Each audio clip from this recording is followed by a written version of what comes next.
Hi everyone, welcome to my channel. Today I'm going to make a classic French toast. So let's get started.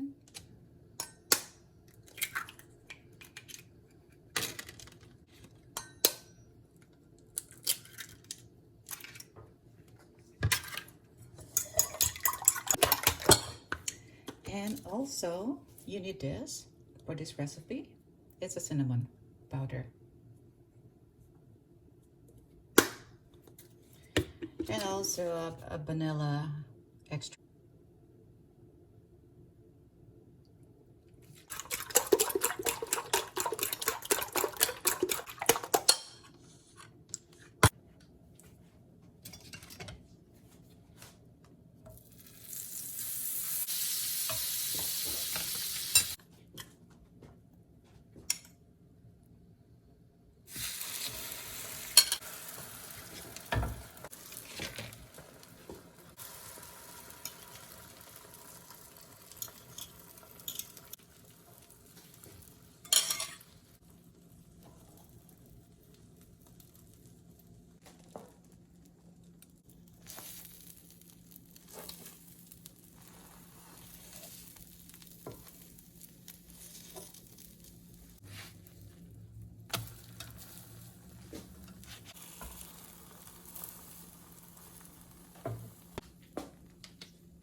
So I think this is about ready.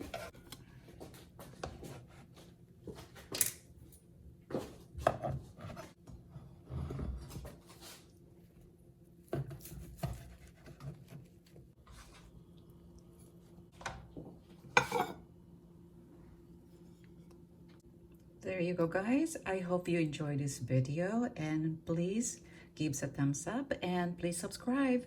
Thank you.